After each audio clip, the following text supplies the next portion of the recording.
Mais Dembélé, il a jamais ça. Il est à fond ce soir, il est à fond. Mais il a jamais ça. Parce que c'est une daube. On a vendu Verratti parce que, nonchalant, fallait le vendre. Ouais, mais en attendant, un Marco Verratti dans un mauvais soir, il est au-dessus de tous les autres guignolos dans leur meilleur jour. Il y en a ras-le-bol. Tifoso del Milano, che ne diresti di andare a farti il culo? Perché la tua squadra è una squadra di merda, una squadra di imbroglioni, una squadra di ladri, una squadra che ha pagato l'arbitro per tanti anni e tanti anni e che adesso continua a giocare così, continua a fare finto di avere male, di stare morendo. Brutto stronzo, andare tutti a farvi il culo. Bref, petit message en italien pour nos supporters, nos camarades supporters du Milan. Le match, il a été perdu à cause de deux choses. L'arbitre est un tricheur. Le PSG se fait voler le match comme j'ai rarement vu ça. Ça fait très longtemps, je pense que depuis la remontada, le PSG s'était pas fait voler un match comme ça en Ligue des Champions. C'est la première chose. Et la deuxième chose, on a une équipe de merde. On va pas se mentir. On a une équipe qui n'a en aucun cas la capacité de remporter la Ligue des Champions. D'aucune manière. Par aucun prétexte, le PSG peut remporter la Ligue des Champions cette saison. Impossible. Impossible. Il n'y a pas l'effectif, il n'y a pas les joueurs, il n'y a pas le talent. Parce que les autres années encore, on était particulièrement agacés contre le PSG. Parce que il y avait le talent, il y avait un effectif qui était quand même conséquent, mais il n'y avait pas la volonté de gagner. Là, cette équipe, elle a au moins eu le mérite de changer de volonté. Elle a la volonté de gagner ses matchs. Mais elle est nulle, elle est pourrie, elle défend mal, elle attaque mal, elle a un milieu qui est inexistant, des joueurs fantômes, à tous les postes. Je dis pas qu'on a un PSG qui se fait voler complètement uniquement le match. Je dis surtout qu'on a un PSG qui est incapable de le gagner, qui surtout ne mérite pas en fait de le gagner. Parce que là, on est face à une équipe de Milan qui est probablement la pire équipe du Milan AC des 30, des 50 dernières années, probablement la pire équipe que j'ai jamais vue du Milan AC, et on n'est encore pas foutu de remporter des matchs face à une équipe pourrie. Et ouais, je suis désolé, c'est une équipe pourrie, Milan AC. C'est une équipe de daube. Ils sont tous nuls à tous les postes quasiment. Il n'y a que leur 8 là qui a été particulièrement pénible. Très bon joueur au demeurant, et Mike Maignan. Tout le reste, ils sont nuls. Il n'y a pas un seul joueur qui a un vrai niveau. Bon, il y a Olivier Giroud, mais il est sur le déclin. Tout le reste, c'est des nuls. Et tout le reste, ce qui m'agace encore plus, c'est que c'est des tricheurs. Des gros tricheurs, des voleurs, des gens qui magouillent, des gens qui font semblant, des gens qui simulent, des gens qui trichent dans tous les domaines. Et ça invente des fautes, et ça invente des douleurs, et ça fait semblant de mourir pendant 15 minutes sur le terrain, et à chaque fois qu'il touche la balle quand il mène, j'ai mal, je souffre, je suis en train d'agoniser, mais j'aimerais qu'une chose, c'est que ce comportement-là, il se fasse bannir du football. Vraiment, c'est insupportable. Insupportable.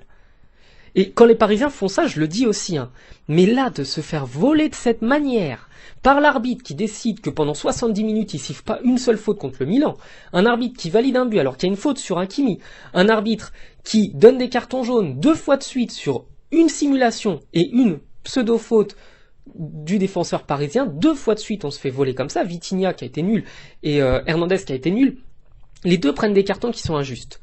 Alors rajoutez à ça le fait que Hakimi c'est une brêle intersidérale, rajoutez à ça le fait que Dembélé, j'en ai ras-le-bol de me répéter, mais ça fait 3 ans que je dis que Di Maria, il aurait jamais fallu qu'il parte. Dembélé est un joueur en carton, il y a eu un match où il a été bon, ça a été contre Montpellier, donc quand même bravo à lui, bravo, félicitations, mais il est nul. En fait, remettez-vous en question, ceux qui vont venir me dire que Dembélé n'est pas nul, à quel moment il a été bon? Quel match il a fait de bon? Oh, c'est bizarre, aucun. C'est une brêle. Ousmane Dembélé est un joueur pourri. Un joueur qui a 2 pieds droits, il est gaucher. Un joueur qui, c'est bien, il court vite. Franchement, si on le mettait aux 4 fois 100 mètres pour les JO de l'année prochaine, il serait fort. Mais alors, balle au pied, la catastrophe. Incapable de marquer. Incapable de tuer devant le but. Incapable de délivrer une passe décisive. Et on fait partir Di Maria pour le faire remplacer par ce joueur de mec. L'année dernière, on avait Lionel Messi à ce poste-là. Alors oui, Lionel Messi, il a pas joué beaucoup de matchs. Il y a beaucoup de matchs, il était nonchalant, il s'en foutait complètement. Mais il avait quand même des moments de transcendance et il avait quand même cette facilité à dribbler où on se disait, en Ligue des Champions notamment, waouh, waouh, Lionel Messi, quand il se réveille, c'est quelque chose. Mais Dembélé, il a jamais ça. Il est à fond ce soir, il est à fond. Mais il a jamais ça. Parce que c'est une daube. Il est nul, c'est tout. Faut se remettre en question, il est nul. À droite, Hakimi, il est pourri. Ugarte, on nous l'a vendu, il fallait pas garder Marco Verratti, bah non, fallait pas garder Marco Verratti, bah non, on n'a aucun joueur capable de créer quelque chose avec la balle. C'est rigolo ça, dis donc. L'équipe de France, j'avais oublié qu'elle jouait avec 3 mecs du profil d'N'Golo Kanté. Bah non, c'est vrai, elle avait Paul Pogba, elle avait Griezmann.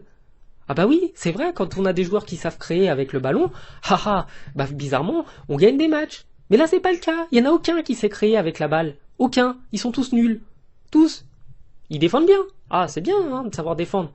Mais il n'y en a aucun qui est capable de créer quelque chose. On a vendu Verratti parce que nonchalant, fallait le vendre. Ouais, mais en attendant, un Marco Verratti dans un mauvais soir, il est au-dessus de tous les autres guignolos dans leur meilleur jour. Il y en a ras-le-bol. Et pareil, Neymar, là, il aurait été blessé dans tous les cas. On va pas me dire qu'il y a un seul joueur du calibre de Neymar. Il n'y a aucune passe potable. Posez-vous les bonnes questions. Aucune passe n'a été potable ce soir. Il y a eu 2 passes pour Ben Arfa. Je suis fatigué. Il y a eu 2 bonnes passes pour Mbappé et c'est tout.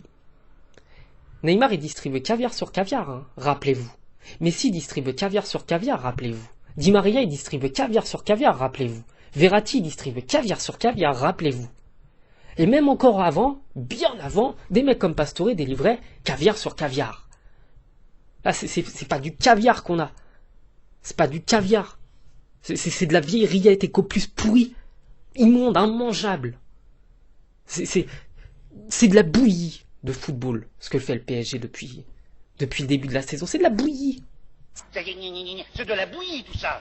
C'était pas mauvais, c'était très mauvais. Voilà, exactement. Alors reprenons. C'est de la mélasse. C'est de la merdasse. J'en ai marre. Ça y est. On est début novembre et je commence déjà à péter les plombs sur cette équipe. Il n'a pas fallu longtemps. Il a vraiment pas fallu longtemps. Et j'espère de tout cœur qu'ils vont se faire battre les 2 prochains matchs, qu'ils vont se faire sortir de la Ligue des Champions et que ça va redégager. Faut que ça valse. Faut que ça dégage. Faut que ça dégage. Tous. Ils sont tous achetés. Tous à jeter. Tous à jeter. Et grosse pensée à Marquinhos qui a quand même essayé de tenir la baraque. Et grosse pensée à Keylor Navas qui n'aurait pas pris les 2 buts ce soir.